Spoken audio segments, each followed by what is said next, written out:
Hello बच्चों, मैं हूं पवार सर आईआईटी गुरुकुल नागपुर से। और बेटा आज हम लोग जेईई एडवांस 2018 में रोटेशनल मोशन पे जो क्वेश्चन आया था वो पढ़ेंगे। बेटा ये वाले क्वेश्चन में भी कैलकुलेशंस काफी है, तो आपका कैलकुलेशन अच्छा रहना जरूरी है। सो आप प्रैक्टिस करते रहो। चलो बेटा नेक्स्ट क्वेश्चन देखते हैं हम लोग। ये वाला आपको क्वेश्चन नंबर 9 आया हुआ था जेडब्ल्यू एडवांस में।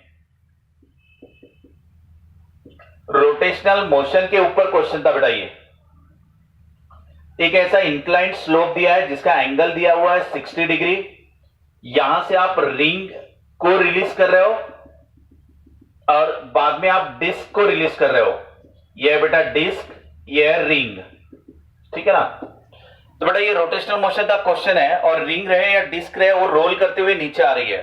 तो यहां पे इसके पास ट्रांसलेशनल मोशन और रोटेशनल मोशन दोनों भी रहेगा, ठीक है ना। इसमें एक्सलरेशन निकालने का फॉर्मूला ऑलरेडी आपने डिराइव किया हुआ है और फॉर्मूला आपको याद रहना चाहिए।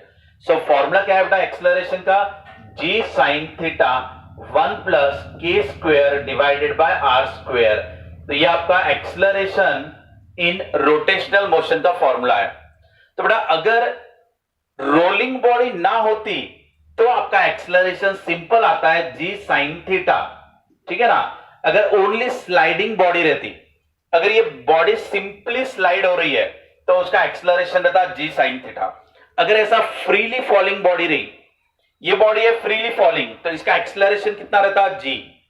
अगर ये बॉडी ऐसा स्लाइड हो रही है इसके ऊपर तो इसका एक्सलरेशन क्या रहता जी साइन थीटा। और अगर कोई बॉडी रोल होते हुए जा रही है, ये ऐसे रोलिंग बॉडी, तो इसका एक्सलरेशन क्या रहता g sine theta upon 1 plus K square upon R square. Just आपके नॉलेज के लिए बताया। Freely falling body acceleration is g, sliding रहा तो जी साइन थीटा, अगर रोलिंग रहा तो g sine theta upon 1 plus K square upon R square. तो ये आपके पास नॉलेज होना चाहिए। आगे बढ़ते बेटा हम लोग, ये हमने एक्स्ट्रा इंफॉर्मेशन ली। अब बेटा इसमें अगर रिंग रहा तो रिंग का मोमेंट ऑफ इनर्शिया क्या रहता है? M R square.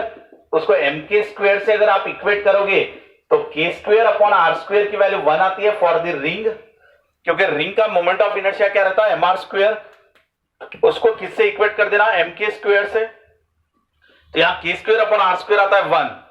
सो एक्सलरेशन अगर मुझे रिंग का चाहिए तो आप डायरेक्ट लिख सकते हो बेटा, ये क्या हुआ? जी इज नथिंग बट 10। जी की वैल्यू कितनी होती है? 10। साइन 30, साइन 30 नहीं साइन 60, साइन 60 कितना रहेगा? √3/2। साइन 60 की वैल्यू √3/2। अब ये 1 और ये K square by R square for the ring, इसकी वैल्यू कितनी आती है? 1। सो 1 प्लस 1 क्या हो जाएगा? 2।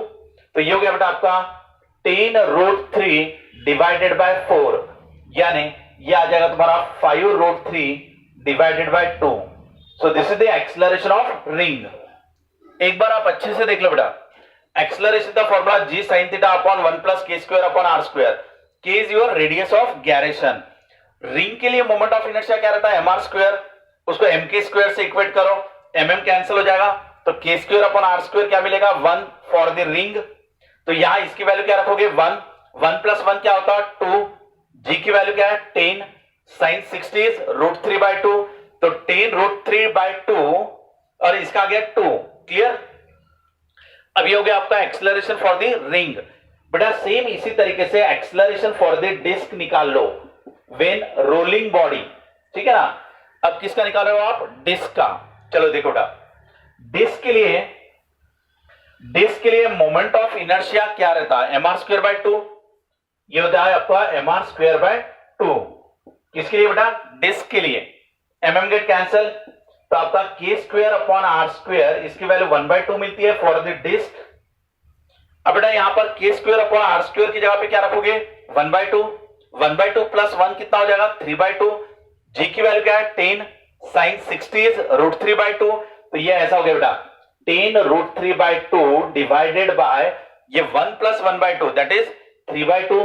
तो बेटा 2 गेट कैंसिल, आपका √3 कैंसिल हो जाएगा यहां से, तो ये क्या मिलेगा आपको? 10 डिवाइडेड बाय √3। क्लियर? तो बेटा ये सिंपल कैलकुलेशन आपको तुरंत आ जाना चाहिए। सो ये हो गया 10/√3 is the acceleration for disc और ये हो गया एक्सेलरेशन फॉर द रिंग। अब दोनों को भी सेम डिस्टेंस कवर करना है, स्लोप के ऊपर दोनों का भी डिस्टेंस सेम है, तो आप kinematical equation s equal to u t plus half a t square, अब ये किसको लगा दोगे, रिंग को। सो रिंग का डिस्प्लेसमेंट और डिस्क का दोनों सेम ही है, दोनों को भी इनिशियल वेलोसिटी जीरो है, दोनों को भी इनिशियल वेलोसिटी जीरो है, यानी इनिशियली ऐसे रिलीज कर दिया उसको। सो ये वाला जीरो हो जाएगा, यानी बचेगा क्या, half of acceleration, acceleration is 5√3/2 t1 का स्क्वायर। ये हो गया बेटा displacement for the ring. Again displacement for the disc, दोनों का डिस्प्लेसमेंट सेम ही है। अब s equal to u t plus half a t square, again equation लगा दोगे, इनिशियल वेलोसिटी डिस्क के लिए भी क्या है, जीरो, सो इसका भी इनिशियल वेलोसिटी है जीरो गिवन, तो ये हो गया जीरो। तो half of acceleration for the disc that is 10/√3 into T का स्क्वायर। दोनों को अलग अलग टाइम लग रहा है, रिंग के लिए t1 टाइम, तो डिस्क के लिए t2 टाइम।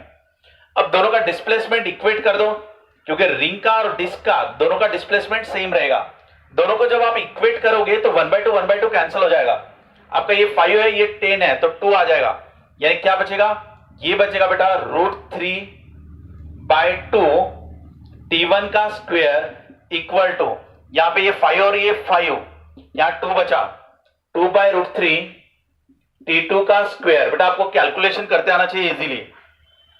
सो आपका t1 इक्वल टू, यहां से आप t1 की वैल्यू निकाल लेते हैं, देयरफॉर t1 इक्वल टू, आप देख लो बेटा, अगर हम लोग स्क्वायर रहने देते पहले t1 का स्क्वायर इक्वल टू, ये वाला 2 वाला इधर चला जाएगा तो 4 बन जाएगा, यानी 4/3 t2 का स्क्वायर, ऐसा क्या बेटा ये। सो देयरफॉर अगर मैं t1 ले रहा हूं तो ये आ जाएगा 2t2 डिवाइडेड बाय √3, ये हमारा टाइम आ गया। ये टाइम किसका निकाला, रिंग का। अब क्वेश्चन में ऑलरेडी एक चीज गिवन है, गिवन क्या है बेटा, तो t1 माइनस t2, इसकी वैल्यू 2 माइनस √3 डिवाइडेड बाय √10, ये वैल्यू क्वेश्चन में गिवन है, ठीक है ना। ये कंडीशन गिवन है कि रिंग का और डिस्क के टाइम पीरियड में जो डिफरेंस आ रहा है या टाइम में जो डिफरेंस आ रहा है वो इतना आ रहा है, ये गिवन है। अब t1 की वैल्यू पुटअप कर दो, सो ये क्या, यहां से t1 की वैल्यू पुटअप करो, t2 को कॉमन निकाल दो, कॉमन निकालोगे तो क्या बचेगा बेटा, 2/√3 minus 1 equal to 2 minus √3 divided by √10। अब इसका एलसीएम ले लो, क्रॉस मल्टीप्लाई कर दो, देयरफॉर t2 इक्वल टू, ये हो जाएगा 2 minus √3 divided by √3 equal to 2 minus √3 divided by √10। अब बेटा ऊपर वाला वैल्यू कैंसिल हो जाएगा, ये सीधा ही कैंसिल हो गया, यानी t2 इक्वल टू कितना मिला हमें, ये मिल गया √3/10, ये हमारा t2 हो गया, ठीक है। अब हम लोग डिस्क के लिए काइनेमेटिकल इक्वेशन, हमें s नहीं निकालना था, हमें निकालना था h, हमें निकालने के लिए कहा था h, find the height of the slope. अब हाइट ऑफ द स्लोप कैसे निकालोगे, इधर देखिए बेटा, काइनेमेटिकल इक्वेशन डिस्क के लिए अप्लाई कर दो, s equal to u t plus half a t square, किसको लगा दोगे बेटा, डिस्क को, क्योंकि डिस्क का टाइम पीरियड हमने निकाल लिया है t2। अब बेटा ये sin 30 अगर sin 60 लोगे तो अपोजिट अपॉन एडजेसेंट, यहां बाजू में लिख के बता देता हूं, sin 60 equal to opposite upon adjacent, ये sin 60 opposite divided by hypotenuse, adjacent नहीं sorry, sin 60 opposite upon hypotenuse, opposite is h, hypotenuse is s, तो h equal to s equal to कितना आएगा, s equal to h divided by sin 60, यानी यहां पे लिख सकते हैं s की जगह पे क्या लिख सकते हैं, h divided by sin 60। Clear बेटा, आगे बढ़ते हैं। Initial velocity of disc is 0, तो ये वाला 0 हो जाएगा, plus half of acceleration into t2 का स्क्वायर, ऐसा लिख लेते फिलहाल।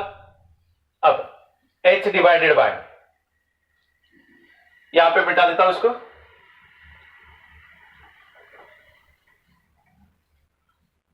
अब बेटा ये therefore h divided by sin 60 √3/2, यानी √3/2 ऐसा लिख दिया, ये हो गया हाफ ऑफ एक्सेलरेशन डिस्क का कितना है 10/√3 और T2 डिस्क के लिए जो टाइम लग रहा था वो आ रहा है √3/10 उसका square.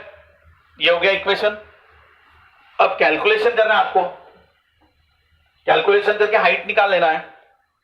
Therefore h equal to, अब ये देखो बेटा, ये आपका 2 है, ये 10 है, तो यहां पे 5 आ जाएगा। ये स्क्वायर है, स्क्वायर रूट कैंसिल हो जाएगा, तो ये कितना हो गया अपना 5 इंटू 3 डिवाइडेड बाय 10 इंटू √3। ये हो गया 5 इंटू 3, क्योंकि स्क्वायर स्क्वायर रूट कैंसिल हुआ, और √3 और ये 10, और इस तरफ वाला √3 इधर भेज दो, ये वाला √3 इधर जाएगा, 2 वाला नीचे जाएगा, ये ऐसा हो गया। अब √3 कैंसिल हो गया अपना, ठीक है। अब h equal to 15 divided by 20 यानी कितना 3/4, 3/4 यानी क्या 0.75। So 0.75 metre is the height of the slope. आपको हाइट ऑफ द स्लोप निकालना था। क्वेश्चन आपको क्या दिया था बेटा कि एक रिंग है, डिस्क है, दोनों की इनिशियल वेलोसिटी 0 है, दोनों को स्लोप पे से छोड़ दिया आपने, स्लोप है आपका 60 डिग्री का, दोनों के टाइम पीरियड में डिफरेंस दिया था 2 - √3 डिवाइडेड बाय √10, टाइम का डिफरेंस दिया था। पहले को काइनेमेटिकल इक्वेशन लगा के टाइम निकाल लो, सेकंड को काइनेमेटिकल इक्वेशन निकाल के टाइम निकाल लो, दोनों टाइम को आप पुटअप कर दो और आपका आंसर निकाल लो। एक्सेलरेशन आपने निकाला था, वो एक्सेलरेशन आपने निकाल लिया था। बेटा क्वेश्चन वैसे देखा जाए तो आपको JEE Main, NEET, JEE advance सभी में कंसेप्ट तो सेम ही है, लेकिन एडवांस में थोड़े कैलकुलेशन ज्यादा आ रहे हैं। सो आपको कैलकुलेशन की अच्छे से प्रैक्टिस होना जरूरी है। मैं हर वीडियो में आपको बता रहा हूं बेटा, प्रैक्टिस करोगे तो ही आप समय पे पूरे क्वेश्चन सॉल्व कर पाओगे, अच्छा स्कोर ला पाओगे। तो आप प्रैक्टिस करते रहना। ये अपना रोटेशनल मोशन का क्वेश्चन था। Thanks to all of you.